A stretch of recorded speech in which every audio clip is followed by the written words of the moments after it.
সুবহানাল্লাযী আসরা বিআবদিহি লাইলাম মিনাল মাসজিদিল হারামি ইলাল মাসজিদিল আকসা। আমি সেই মহান সত্তা আল্লাহ রাব্বুল আলামিন, তিনি সেই পুত পবিত্র সত্তা যিনি তার বান্দাকে রাতের একটি অংশে তার বান্দাকে মসজিদে হারাম থেকে মসজিদে আকসায় ভ্রমণ করিয়েছেন। তারা চিন্তা করল মসজিদে হারাম থেকে মসজিদে আকসার দূরত্ব হচ্ছে 1232 কিলোমিটার। রাসূল সাল্লাল্লাহু আলাইহি ওয়াসাল্লাম যখন বললেন, আমি গত রাত্রে মসজিদে হারাম থেকে মসজিদ আকসায় গিয়েছি, সেখানে নামাজ পড়িয়েছি, সেখান থেকে আবার 7 আসমান ভেদ করে আমি আরশে আজিমে গিয়েছি।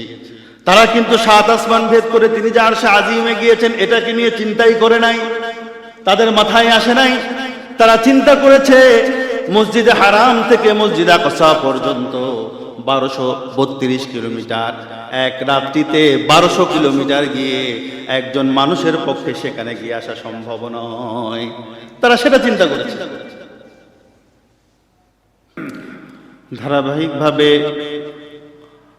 আখিরাত নিয়ে আলোচনা করছিলাম। আখিরাতের একটি অংশ কবরের বিষয় নিয়ে আলোচনা আমরা গত জুমায় শেষ করেছি। সঙ্গত কারণেই আমরা এই সপ্তাহে আলোচনা করব মেরাজুন নবী সাল্লাল্লাহু আলাইহি ওয়াসাল্লামের বিষয় নিয়ে। তার কারণ হচ্ছে রজব মাস চলছে, আজকে রজব মাসের 23 তারিখ। আমাদের অনেকের মতে রজব মাসের 26তম দিবাগত রাতে রাসূল সাল্লাল্লাহু আলাইহি ওয়াসাল্লামের জীবনে মেরাজ সংঘটিত হয়েছিল। আমরা প্রতি বছরই রজব মাসে মেরাজ সম্পর্কে আলোচনা করে থাকি। যেহেতু আমাদের একটি স্বভাব হচ্ছে আমরা ভুলে যাই, সেজন্য প্রতি বছর আমরা এই সময় আসলে মেরাজ সম্পর্কে আলোচনা করি। মেরাজ সম্পর্কে আলোচনা করার অন্যতম আরেকটি উদ্দেশ্য হলো এই মেরাজকে নিয়ে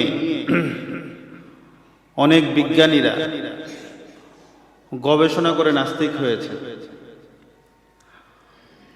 অনেকের আবার এই মেরাজ সম্পর্কে আলোচনা গবেষণা করতে গিয়ে তাদের ঈমান আরো মজবুত হয়েছে।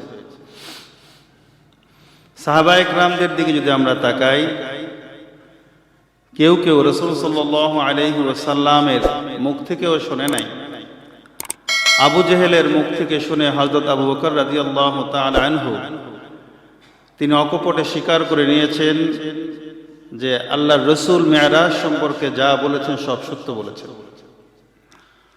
আবার আবু জেহেল, আবু লাহাব, তৎকালীন কাফিরেরা মেরাজকে নিয়ে অঙ্কের হিসাব মিলাতে গিয়ে তারা মেরাজকে বিশ্বাস করতে পারে নাই, সেজন্য তারা কাফিরই থেকে গেছে। সেজন্য মুসলমানদের জীবনে মেরাজ একটি অবিচ্ছেদ্য অংশ। তার কারণ হচ্ছে রাসূল সাল্লাল্লাহু আলাইহি ওয়াসাল্লামের জীবনে যত মুজিজা সংঘটিত হয়েছে তার ভিতরে অন্যতম মুজিজা, শ্রেষ্ঠতম মুজিজার নাম হচ্ছে মেরাজ।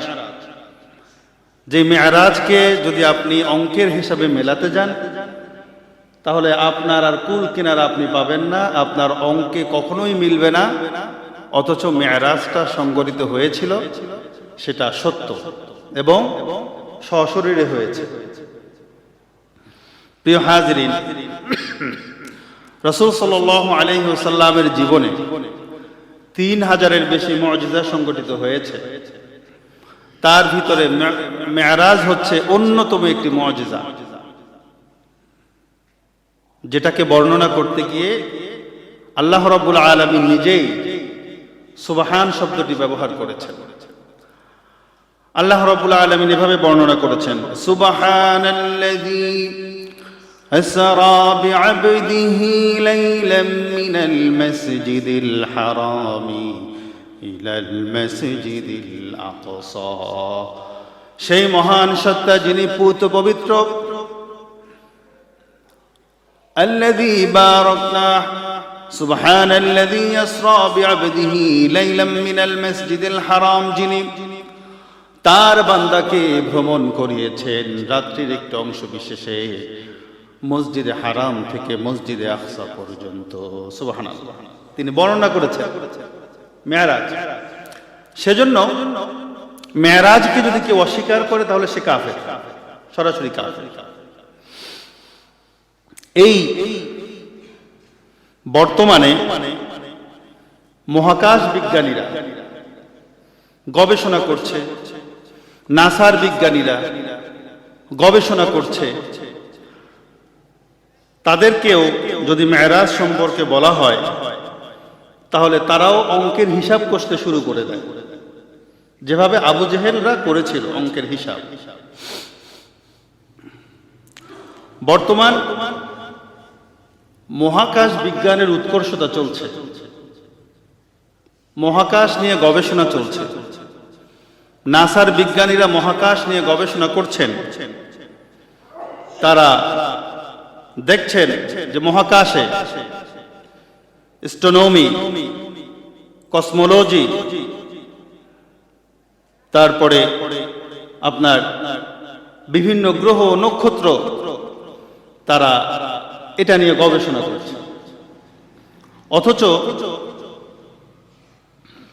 আমাদের কাছে যদি বলা হয় এই মহাকাশে কি কি আছে কেমন করে আছে আমাদের কাছে এটা বড়ই আশ্চর্যের মনে হয় তার কারণ হচ্ছে যদি কোনো মক্তবের ছাত্রকে বুখারী শরীফ পড়তে দেওয়া হয় যদি বুখারী শরীফের কথা বলা হয় তাহলে তার কিন্তু বুঝা আসবে না আসবে কি আসবে না বর্তমানে মহাকাশ বিজ্ঞান সম্পর্কে নাসা আমাদেরকে যে তথ্যগুলো দেয় সেই তথ্যগুলো আমাদের কাছে মহাবিস্ময় মনে হয় সূর্য পৃথিবীর তুলনায় 13 লক্ষ গুণ বড় কে বলেছে আমাদেরকে বিজ্ঞানীরা বলেছে বিজ্ঞানীরা তারা গবেষণা করে বলেছে আচ্ছা আমাদেরকে যদি বলে তা আমরা তো সেটাকে বিশ্বাস করে নিয়েছি আমরা পেয়েছি কোত্থেকে বিজ্ঞানীদের কাছ থেকে আমাদের কাছে কি সূর্যটা যে পৃথিবী থেকে 13 লক্ষ গুণ বড় সেটা মাপার কোনো যন্ত্র আছে নাই আছে কোন উপকরণ আছে না তারপরেও আমরা সেটাকে বিশ্বাস করে নিয়েছি সূর্য পৃথিবী থেকে 9 কোটি 30 লক্ষ মাইল দূরে এটাও আমরা বিশ্বাস করি এই তথ্যটা আমরা পেয়েছি কোত্থেকে এটাও আমরা বিজ্ঞানীদের কাছ থেকে পেয়েছি এই সমস্ত বক্তব্য আমাদের কাছে ওই মক্তবের বাচ্চার মতো মক্তবের বাচ্চাদেরকে যেভাবে বুখারী শরীফ পড়ালে বুঝবে না আমাদেরকেও যদি এভাবে বুঝায় তাহলে আমরাও বুঝবো না তার কারণ হচ্ছে ওই জ্ঞান আমাদের নাই ওই পড়ালেখাই আমরা করি না ওই ইলম আমাদের নাই কিন্তু এটা কিন্তু সত্য যে মহাকাশ বিজ্ঞানীরা তারা মহাকাশ সম্পর্কে আমাদেরকে যে তথ্যগুলো দিচ্ছে সেই তথ্যগুলো শুনলে আমাদের মাঝে মাঝে পিলে চমকে যায় আমরা মাঝে মাঝে বিশ্বাসই করতে পারি না ঠিক কিনা বল মানুষ চাঁদের দেশে গিয়েছে সেখানে মানুষ হাঁটাহাঁটি করেছে তারপরে সেখান থেকে আবার পৃথিবীতে ফিরে এসেছে মহাকাশ বিজ্ঞানীরা এই তথ্য আমাদেরকে দিয়েছে আমি যদি আপনাদেরকে বলি যে এখানে যে সবচাইতে জ্ঞানী ব্যক্তি যিনি আছেন যেমন নাকি ধরেন আমরা মনে করি যে উত্তরবঙ্গের ভিতরে সবচাইতে জ্ঞানী মানুষ হচ্ছে আমাদের স্যার, যিনি আমাদের সামনে আছেন। এটা মনে করেন আর না করেন সকলেই বলে। আমি যদি স্যারকে বলি যে স্যার, আপনাকে 100 বছর হায়াত দেওয়া হলো, আপনি চাঁদের দেশ থেকে ঘুরে আসেন, সেটা কি সম্ভব হবে? তার কারণ হচ্ছে তার জ্ঞান তার কাছে নাই, তিনি যেতে পারবেন না, ঠিক কিনা বলে? সেজন্য অনেক কিছুই আমাদের বোঝা আসে না, কিন্তু ঘটনা সত্য। মহাকাশ বিজ্ঞানীরা আমাদেরকে তথ্যগুলো দিচ্ছে, সেখান থেকে আমরা বিশ্বাস করে নিচ্ছি। যেমন নাকি ধরেন 4 বছর আগেও বাংলাদেশ একটি স্যাটেলাইট আকাশে উড্ডীন করেছে, তার নাম কি? বঙ্গবন্ধু স্যাটেলাইট, যেটা 4-5 বছর আগে বাংলাদেশ আকাশে উড়িয়েছে। অথচ বাংলাদেশের আগেও চীন, জাপান, আমেরিকা বলেন, তারা উড়িয়েছে। এটা কিভাবে আকাশে উঠছে? ওখানে কি কোনো মানুষ আছে? মানুষ ছাড়া কিন্তু উঠছে। একটা সময় যদি আপনি মানুষকে বলতেন, তারা কিন্তু বিশ্বাসই করতে চাইতো না যে এটা কিভাবে সম্ভব। অথচ ওই জ্ঞান কিন্তু আমাদের নাই, কিভাবে সম্ভব। সেখানে মানুষ গিয়ে স্ক্রুগুলোকে টাইট দিয়ে আবার নেমে এসেছে, ওরকম না। ওটার ওজন 10 কেজি 20 কেজি না, টন টন ওজন, সেটা কিন্তু আকাশে উঠছে। কিভাবে উঠছে? এটা আমাদের জ্ঞানে ধরে না। প্রিয় হাজিরিন, কিন্তু এগুলো সবকিছুই মিথ্যা নাকি? আপনারা দেখছেন না? দেখছেন, সবকিছু সত্য। বড় বড় বিজ্ঞানীরা বলে, রাসূল সাল্লাল্লাহু আলাইহি ওয়াসাল্লাম, আমরা যখন মেরাজ সম্পর্কে যখন আলোচনা করি, বিজ্ঞানীদের ভিতরে যারা নাস্তিক বিজ্ঞানীরা আছে, যারা খ্রিস্টান বিজ্ঞানীরা আছে, যারা ইহুদি বিজ্ঞানীরা আছে, তারা বলে এটা কিভাবে সম্ভব। তার কারণ হচ্ছে তাদের কাছে অঙ্কে মেলে না। সেজন্য তারা বলে যে মানুষের পক্ষে আকাশ পাড়ি দিয়ে, এই যে মধ্যাকর্ষণ শক্তি পাড়ি দিয়ে তার উপরে উঠে প্রথম আসমান, দ্বিতীয় আসমান, তৃতীয় আসমান, চতুর্থ আসমান, এভাবে করে আরশ আজিমের কাছে আল্লাহ রাব্বুল আলামিনের নিকট একান্ত সাক্ষাৎ, এটা সম্ভব নয়। তাদের হিসাব মেলে না। তার কারণ হচ্ছে তারা অঙ্কে হিসাব করতে গিয়েছে, অঙ্কে মিলবে না, এটাই তো স্বাভাবিক। যার কারণে আল্লাহ রাব্বুল আলামিন আশ্চর্যবোধক শব্দ দিয়ে এই ঘটনাটা শুরু করেছেন। আল্লাহ রাব্বুল আলামিন বলেছেন, সুবহানাল্লাযী আসরা বিআবদিহি লাইলাম মিনাল মাসজিদিল হারামি ইলাল মাসজিদিল আকসা। তোমাদের কাছে এটা মিলবে না। তার কারণ আমি রব্বুল আলামিন আশ্চর্যজনক ঘটনা ঘটিয়েছি, এটা তোমাদের মাথায় আসবে না। তোমাদের মাথায় না আসলেও এটাকে তোমাদেরকে বিশ্বাস করে নিতে হবে। প্রিয় হাজিরিন, মেরাজটা কোন সময় হয়েছে? আজ থেকে 1400 বছর আগে, ঠিক কিনা?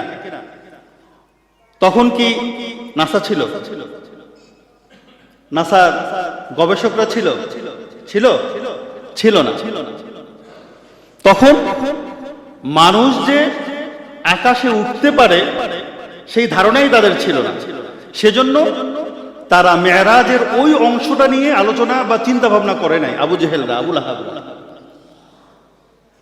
তারা ওই জিনিসটা নিয়ে চিন্তাই করে নাই। তারা কি নিয়ে চিন্তা করেছে? আল্লাহ রাব্বুল আলামিন বলছেন, সুবহানাল্লাযী আসরা বিআবদিহি লাইলাম মিনাল মাসজিদিল হারামি ইলাল মাসজিদিল আকসা। আমি সেই মহান সত্তা আল্লাহ রাব্বুল আলামিন, তিনি সেই পুত পবিত্র সত্তা যিনি তার বান্দাকে রাতের একটি অংশে তার বান্দাকে মসজিদে হারাম থেকে মসজিদে আকসায় ভ্রমণ করিয়েছেন। তারা চিন্তা করল, মসজিদে হারাম থেকে মসজিদে আকসার দূরত্ব হচ্ছে 1232 কিলোমিটার। রাসূল সাল্লাল্লাহু আলাইহি ওয়াসাল্লাম যখন বললেন, আমি গত রাতে মসজিদে হারাম থেকে মসজিদ আকসায় গিয়েছি, সেখানে নামাজ পড়িয়েছি, সেখান থেকে আবার 7 আসমান ভেদ করে আমি আরশে আজিমে গিয়েছি। তারা কিন্তু 7 আসমান ভেদ করে তিনি যে আরশে আজিমে গিয়েছেন এটাকে নিয়ে চিন্তাই করে নাই, তাদের মাথায় আসে নাই। তারা চিন্তা করেছে মসজিদে হারাম থেকে মসজিদ আকসা পর্যন্ত 1232 কিলোমিটার, এক রাত্রিতে 1200 কিলোমিটার গিয়ে একজন মানুষের পক্ষে সেখানে গিয়ে আসা সম্ভব নয়। তারা সেটা চিন্তা করেছে। তার কারণ হচ্ছে তখনকার বাহন কি ছিল? উট, ঘোড়া, তারপরে গাধা, এগুলো। আর মরুভূমিতে উট ছাড়া কোনো বাহন চলতে পারে না।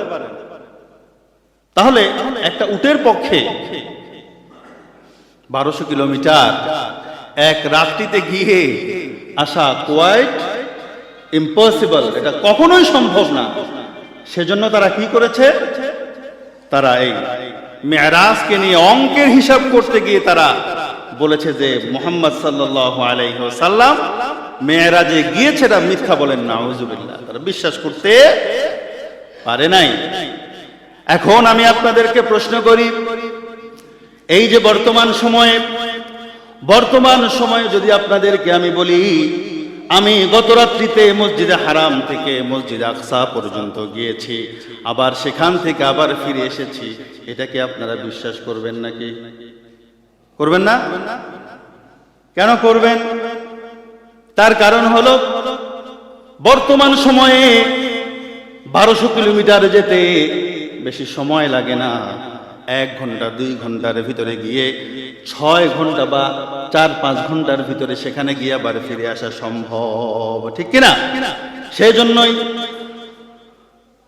জাহিলি যুগের রাসূল সাল্লাল্লাহু আলাইহি ওয়াসাল্লাম যখন মেরাজের কথা বলেছে তখন তারা ওই চিন্তাটা করে তারা মেরাজকে অস্বীকার করেছে। তারা অঙ্কের হিসাব করতে শুরু করে দিয়েছে, কিন্তু ওই অঙ্কটা কিন্তু বর্তমানে এসে মিলে যায়, মিলে না? কিন্তু এই মিলায় দেওয়ার পরেও আপনি যদি বর্তমানে যারা আধুনিক বিজ্ঞানীরা আছে ওই বিজ্ঞানীদেরকে যদি বলেন রাসূল সাল্লাল্লাহু আলাইহি ওয়াসাল্লাম মেরাজে গিয়েছে, তারপরেও তারা অঙ্ক কষতে বসে যাবে রাসূল সাল্লাল্লাহু আলাইহি ওয়াসাল্লামের মেরাজকে তারা বিশ্বাস করবে না। তার কারণ হলো আল্লাহ রাব্বুল আলামিন বললেন, আমি এমন একটা ঘটনা ঘটিয়েছি যেটা আমি রব্বুল আলামিন আরো কত বিস্ময়কর ঘটনা ঘটিয়েছি। সমস্ত বিস্ময়কর ঘটনার আগে আমি রব্বুল আলামিন নিজে সুবহান শব্দ ব্যবহার করি নাই।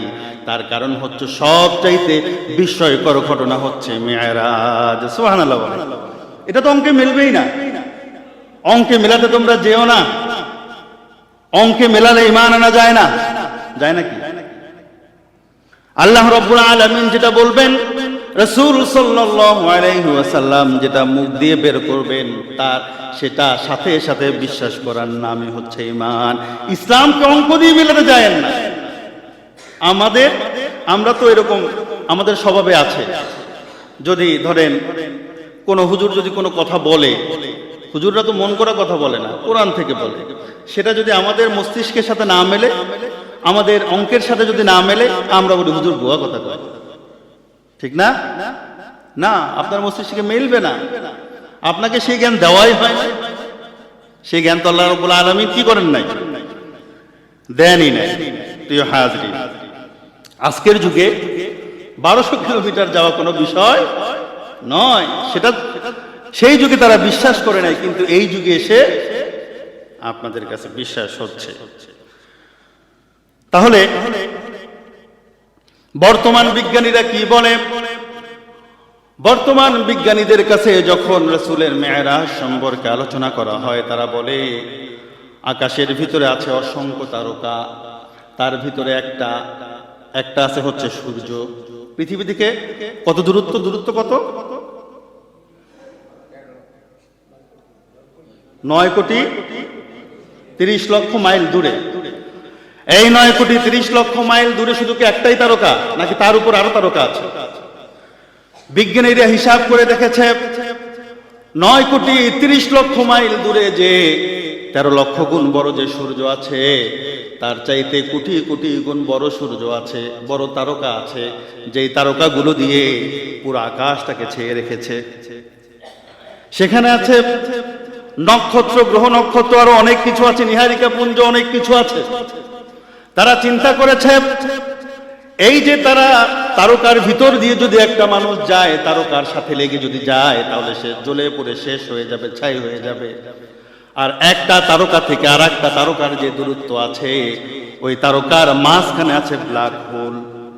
এই ব্ল্যাক হোলের ভিতরে অসংখ্য কোটি কোটি তারকা প্রতিদিন ঢুকে যাচ্ছে। সে যদি তারকাকে মিস করে মাঝখান দিয়ে যদি যেতে বসে, তাহলে সে ব্ল্যাক হোলের ভিতরে ঢুকে একবারে নিমিষে শেষ হয়ে যাবে, তাদের মাথার ভিতরে ঢোকে না। তারা বলে, যেহেতু একজন মানুষ মধ্যাকর্ষণ শক্তি ভেদ করে যাওয়া সম্ভব নয়, মধ্যাকর্ষণ শক্তি যদি ভেদ করতে চায়, তাহলে তার গতি লাগবে ঘন্টায় 15,000 কিলোমিটারেরও বেশি। বুঝতে পেরেছেন? এই হিসাব করে তারা, যে মধ্যাকর্ষণ শক্তি ভেদ করে একজন মানুষ কিভাবে যাবে। আর মানুষ যত উপরে ওঠে,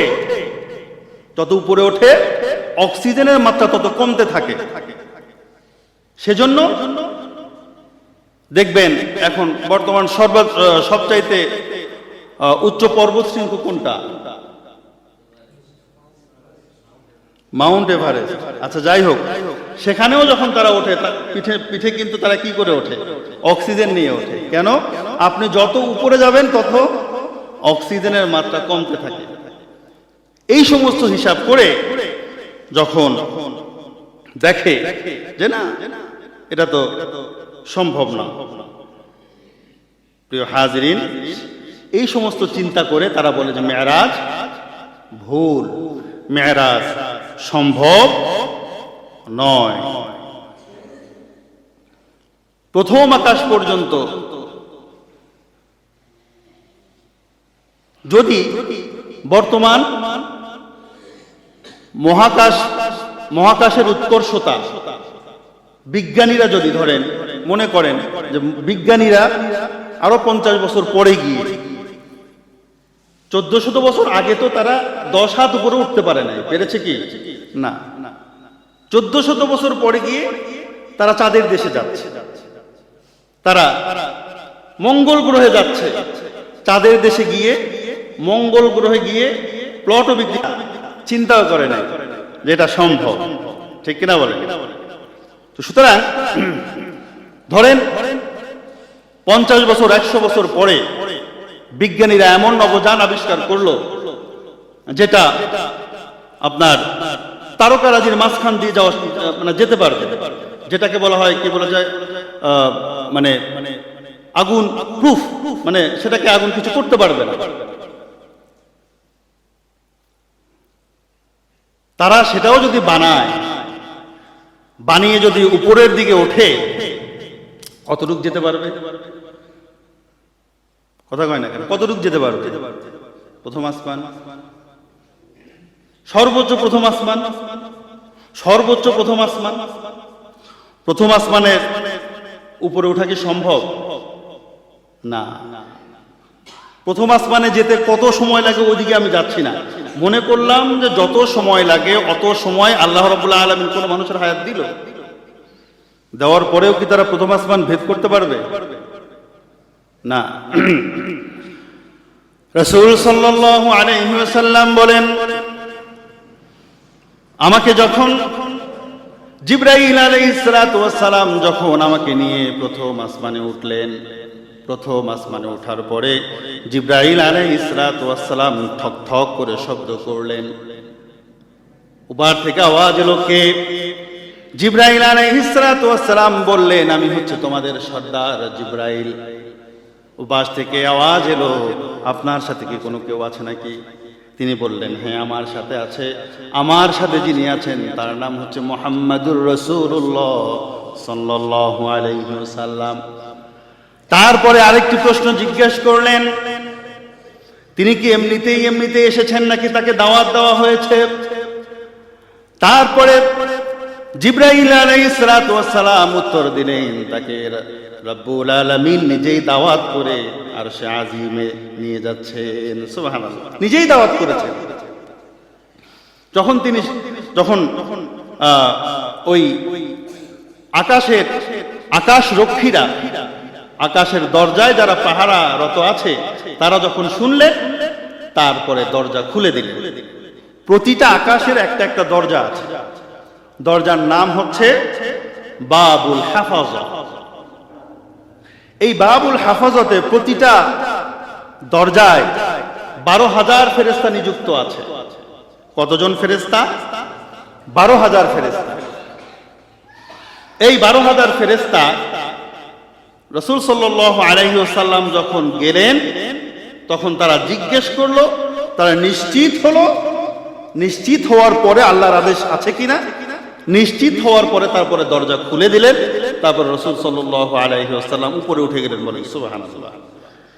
এবার যদি সমস্ত বিজ্ঞানীরা মিলে এমন একটা নবযান বানালো যেটা দিয়ে আকাশ পর্যন্ত যাওয়া সম্ভব, সেখানে তারা আকাশ পর্যন্ত চলে গেল। আকাশ পর্যন্ত যাওয়ার পরে আমি আপনাদের কাছে প্রশ্ন করতে চাই, তার উপরে কি যাওয়া সম্ভব নাকি? তার উপরে কি যাওয়া সম্ভব? যখন টক টক করে গিয়ে বলবে, উপর থেকে যদি বলে যে কে আসছেন, যদি বলে যে আমরা বাংলাদেশের বিজ্ঞানী, খুলে দিবে? হ্যাঁ, খুলবে না। তার অর্থ হচ্ছে সর্বোচ্চ তাদের যত ক্ষমতা আছে তার চাইতেও যদি বেশি ক্ষমতা দেওয়া হয়, সর্বোচ্চ যেতে পারবে আসমান পর্যন্ত। তার উপরে কি যাওয়া সম্ভব নয়। অথচ রাসূল সাল্লাল্লাহু আলাইহি ওয়াসাল্লামকে আল্লাহ রাব্বুল আলামিন প্রথম আসমান ভেদ করে দ্বিতীয় আসমান, তৃতীয় আসমান, চতুর্থ আসমান, পঞ্চম আসমান, ষষ্ঠ আসমান নয়, সপ্তম আসমান নয়, সেখান থেকে সিদরাতুল মুনতাহা থেকে আল্লাহ রাব্বুল আলামিন তার আরো নিকটবর্তী নিয়ে গেলেন। সুবহানাল্লাহ। এটার নাম হচ্ছে মুজিজা। মুজিজা যেটা মানুষের মাথায় ধরবে না, অলৌকিক ক্ষমতা একমাত্র যিনি যার আছেন তিনি কে? আল্লাহ রাব্বুল আলামিন। এই মুজিজা আল্লাহ রাব্বুল আলামিন অনেক নবীকে দিয়েছেন না? হযরত মূসা আলাইহিস সালাতু ওয়াস সালামের মুজিজা কি ছিল? লাঠি ছিল। মুজিজা হচ্ছে এমন একটা জিনিস, সাধারণ বিষয়কে যেটা একবারে ছিঁড়ে ফেটে শেষ করে দেয়, সাধারণ মস্তিষ্ককে ধরে না। মূসা আলাইহিস সালাতু ওয়াস সালামের জমানায় জাদুর প্রভাব ছিল। আল্লাহ রাব্বুল আলামিন তাকে এমন একটা লাঠি দিলেন যার ভিতরে জাদু এমন দিয়ে দিলেন যে সমস্ত জাদুকে সে খেয়ে ফেলেছে। জাদুকরদের মাথায় ধরে না, এটা আবার কেমন জাদুকর, এটা আবার কেমন জাদু যে আমরা যা বানিয়েছি আমাদের সব কিছু খেয়ে ফেলেছে, তাদের মাথায় ধরে না। এটার নামই হচ্ছে মুজিজা। আপনি মুজিজা নিয়ে ভাবতে যান কেন? আপনার মাথায় তো ধরবে না। আপনাকে বিনা বাক্যে আল্লাহ রাব্বুল আলামিন যেটা বলেছেন, রাসূল সাল্লাল্লাহু আলাইহি ওয়াসাল্লাম যেটা বলেছেন, সেটা মেনে নেওয়ার নামই হচ্ছে ঈমান। বিশ্বনবী রাসূল সাল্লাল্লাহু আলাইহি ওয়াসাল্লামের মুজিজা অনেক ছিল। তিনি হাতের আঙ্গুলি দিয়ে যখন ইশারা করেছেন, চাঁদটা দুই টুকরা হয়ে পড়ে গিয়েছে। তিনি যখন আবার ইশারা দিয়েছেন, চাঁদ আবার দুই টুকরা আবার মিলে একত্রিত হয়ে গেছে। সুবহানাল্লাহ। এখন আপনাদেরকে যদি আমি প্রশ্ন করতে চাই, আপনি যদি প্রশ্ন করেন এটা কিভাবে সম্ভব, আপনাদের কি মাথায় ধরবে নাকি? ধরবে মাথায়? এটার নামই হচ্ছে মুজিজা। ঈসা আলাইহিস সালাতু ওয়াস সালামকে কি দিয়েছিলেন? মুজিজা কি ছিল বলেন? ঈসা আলাইহিস সালাতু ওয়াস সালামের মুজিজা ছিল তিনি কুষ্ঠরোগীকে ভালো করতে পারতেন। সমস্ত ডাক্তাররা যখন একজন মানুষকে ভালো করার চেষ্টা করেছে, চেষ্টা করার পরে ফেল, ডাক্তাররা অপারেশন থিয়েটারে গিয়েছে, অপারেশন থিয়েটার থেকে বের হয়ে এসে বলল যে সরি। ডাক্তারদের সরি মানে শেষ। কোনো ডাক্তারের ক্ষমতা নাই, সমস্ত ডাক্তাররা ফেল। সেখানে হযরত ঈসা আলাইহিস সালাতু ওয়াস সালাম গিয়ে যদি বলে কুম বিইজনিল্লাহ, আল্লাহর হুকুমে দাঁড়াও, সাথে সাথে দাঁড়িয়ে যায়। এটা ছিল ঈসা আলাইহিস সালাতু ওয়াস সালামের মুজিজা। এটা আপনার মাথায় ধরবে না কিভাবে সম্ভব? হযরত ঈসা আলাইহিস সালাতু ওয়াস সালামকে আরো মুজিজা দিয়েছিলেন। জন্মান্ধ ব্যক্তি, যার কোনো দৃষ্টি পাওয়ার সম্ভাবনা নাই, যিনি কখনো দৃষ্টি পাবেন না, হযরত ঈসা আলাইহিস সালাতু ওয়াস সালাম যদি তার চোখটা যদি মালিশ করে দিতেন, আল্লাহ রাব্বুল আলামিন তার চোখের ভিতরে দৃষ্টি পাওয়ার দিয়ে দিত। সুবহানাল্লাহ, দৃষ্টি পাওয়ার দিয়ে দিত। এখনো তো আপনারা বলতে পারেন হুজুর এখনো তো দেওয়া যায়। কিভাবে দেওয়া যায়? এখনো দেওয়া যায় যে মানুষ মরার সময় বলে যে আমার চোখটা দান করে গেলাম, আর একজন যদি চোখটা লাগায় তাহলে সে দেখতে পায়। এ পর্যন্ত জন্মান্ধ কোনো ব্যক্তিকে দৃষ্টি ফিরিয়ে দিতে পেরেছে কোন ডাক্তার, এমন কি উদাহরণ আছে? আছে? কেন? তার কারণ হচ্ছে দৃষ্টির সাথে, চোখের দৃষ্টির সাথে মাথার একটি কানেকশন আছে, যেটাকে বলে নার্ভ। ওই নার্ভটা যদি নষ্ট হয়ে যায় তাহলে সেই দৃষ্টি কেউ ফিরিয়ে দিতে পারে না, কোনো ডাক্তার না। নার্ভ ঠিক আছে, তার ঠিক আছে। ধরেন এখানকার যে এই যে সাউন্ড বক্সের তার, সাউন্ড বক্স যদি নষ্ট হয়ে যায়, সাউন্ড বক্স এটা খুলে আর একটা লাগিয়ে দিলে সাউন্ড বক্স বাজবে, ঠিক কিনা? কিন্তু সাউন্ড বক্সের তারই ঠিক নাই, এখান থেকে নষ্ট হয়েছে। যতক্ষণ পর্যন্ত এখানে ঠিক না হবে ততক্ষণ পর্যন্ত কি এটাকে পাল্টিয়েও কি এটাকে ঠিক করা সম্ভব? সম্ভব না। হযরত ঈসা আলাইহিস সালাতু ওয়াস সালাম কেমন ছিলেন? তার মুজিজাকে আল্লাহ রাব্বুল আলামিন দিয়েছিলেন। কোন জন্মান্ধ ব্যক্তিকে যদি ঈসা আলাইহিস সালাতু ওয়াস সালাম যদি দেখতেন, তার চোখের উপরে তার হাতটা যদি মালিশ করে দিতেন, আল্লাহ রাব্বুল আলামিনের হুকুমে সেই চোখ ভালো হয়ে যেত। সুবহানাল্লাহ। তখন ছিল চিকিৎসা বিদ্যার উৎকর্ষতা, সেজন্য চিকিৎসা বিদ্যায় পারদর্শী করে হযরত ঈসা আলাইহিস সালাতু ওয়াস সালামকে আল্লাহ রাব্বুল আলামিন পাঠিয়েছেন, ঠিক কিনা? মুসা আলাইহিস সালাতু ওয়াস সালামের যুগে জাদুবিদ্যার পারদর্শিতা, বর্তমান যুগে কিসের পারদর্শিতা? কোন না কেন? বিজ্ঞানের পারদর্শিতা, ঠিক না? বর্তমান যুগে বিজ্ঞানের পারদর্শিতা। বিজ্ঞানীরা এমন এমন জিনিস আবিষ্কার করে যেই জিনিসগুলো দেখে পিলে চমকে যায়। বিজ্ঞানীদেরকে যদি আমরা বলি আমাদের রাসূল সাল্লাল্লাহু আলাইহি ওয়াসাল্লাম, তোমরা কি বিজ্ঞানী? আমাদের রাসূল সাল্লাল্লাহু আলাইহি ওয়াসাল্লাম সবচাইতে বড় বিজ্ঞানী ছিলেন, ঠিক কিনা বলেন? বিজ্ঞানীকে যদি আমরা এই কথা বলি, যদি কোনো নাস্তিক হয়, রাসূল সাল্লাল্লাহু আলাইহি ওয়াসাল্লাম যদি মেরাজে না যেতেন তাহলে সে কি বলতো? তারা বলতো তোমার রাসূল এত কিছু পারে, আমরা বিজ্ঞানীরা অনেক কিছু আবিষ্কার করে আমরা চাঁদের দেশে গিয়েছি, মঙ্গল গ্রহে গিয়েছি, তোমাদের রাসূল কি গেছে নাকি 10 হাত উপরে তো উঠতে পারে নাই? বলতো কি বলতো না? আল্লাহ রাব্বুল আলামিন সকল প্রশ্নকে, সকলকে একবারে অবনমিত করে দিয়ে রাসূল সাল্লাল্লাহু আলাইহি ওয়াসাল্লামকে এমন এক জায়গায় নিয়ে গেলেন, রাসূল সাল্লাল্লাহু আলাইহি ওয়াসাল্লামকে মর্যাদা দিয়ে যেই পরিমাণ নিয়ে গেলেন, সেখানে যদি সারা জীবন যদি মানুষ চেষ্টা করে সেখানে যাওয়া কি সম্ভব হবে নাকি? হবে? হবে? হবে না, কখনোই সম্ভব হবে না। রাসূল সাল্লাল্লাহু আলাইহি ওয়াসাল্লামকে আল্লাহ রাব্বুল আলামিন কেমন মর্যাদা দিলেন? প্রথম আকাশে রাসূল সাল্লাল্লাহু আলাইহি ওয়াসাল্লাম যখন মেরাজ করলেন, প্রথম আকাশে দেখলেন হযরত আদম আলাইহিস সালাতু ওয়াস সালামকে, দ্বিতীয় আকাশে দেখলেন হযরত ঈসা আলাইহিস সালাতু ওয়াস সালাম এবং ইয়াহইয়া আলাইহিস সালাতু ওয়াস সালামকে, তৃতীয় আকাশে দেখলেন হযরত ইউসুফ আলাইহিস সালাতু ওয়াস সালামকে, চতুর্থ আকাশে দেখলেন হযরত ইদ্রিস আলাইহিস সালাতু ওয়াস সালামকে, পঞ্চম আকাশে দেখলেন হযরত হারুন আলাইহিস সালাতু ওয়াস সালামকে, ষষ্ঠ আকাশে দেখলেন হযরত মূসা আলাইহিস সালাতু ওয়াস সালামকে, সপ্তম আকাশে দেখলেন নবী ইব্রাহিম আলাইহিস সালাতু ওয়াস সালামকে। এরপরে আর আছে নাকি?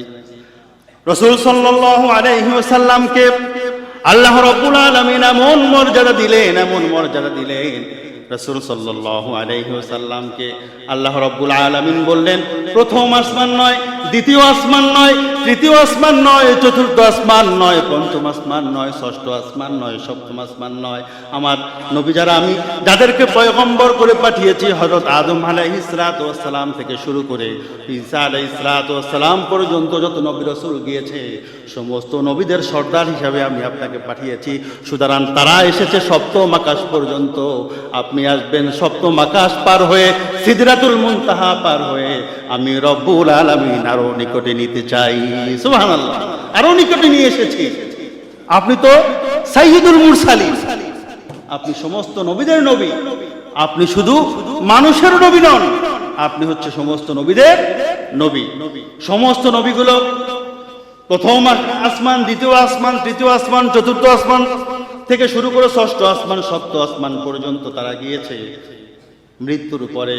অথচ আমার নবী, আপনার নবী রাসূল সাল্লাল্লাহু আলাইহি ওয়াসাল্লামকে আল্লাহ রাব্বুল আলামিন সপ্তম আসমান পার করে, সিদরাতুল মুনতাহা পার করে তার নিকটে নিয়েছেন জীবিত থাকতে। সুবহানাল্লাহ, কত মর্যাদা দিয়েছেন আমাদের নবী রাসূল সাল্লাল্লাহু আলাইহি ওয়াসাল্লাম। কিন্তু ভেবে দেখেছেন কি আপনারা কোন নবীর উম্মত? কোন নবীর উম্মত? যেই নবীকে আল্লাহ রাব্বুল আলামিন সমস্ত বিশ্ব জগতের শ্রেষ্ঠ করে পাঠিয়েছেন। শুধু তাই নয়, সমস্ত নবীরা, যত নবী আল্লাহ রাব্বুল আলামিন পাঠিয়েছেন পৃথিবীতে, হযরত আদম আলাইহিস সালাম থেকে শুরু করে হযরত ঈসা আলাইহিস সালাম পর্যন্ত সমস্ত নবীদের সর্দার করে আপনাকে আমার নবী, আপনার নবীকে পাঠিয়েছেন, যার মর্যাদা হবে এমন যে সমস্ত নবীরা ইয়া নাফসি ইয়া নাফসি করবে হাসরের ময়দানে। সমস্ত নবীদের আগে আমার নবী, আপনার নবী সর্বপ্রথম বেহেশতের ভিতরে ঢুকবে। আমরা তার উম্মত হওয়ার কারণে তার পিছে পিছে সমস্ত নবীদের আগে তার উম্মতরাও ঢুকে যাবে। বলেন সুবহানাল্লাহ, আল্লাহু আকবার। এই নবী, এই আমাদের নবীকে এত মুজিজা, এত বড় মর্যাদা দিয়ে আল্লাহ রাব্বুল আলামিন পাঠিয়েছেন। প্রিয় হাজিরিন, সময় শেষ।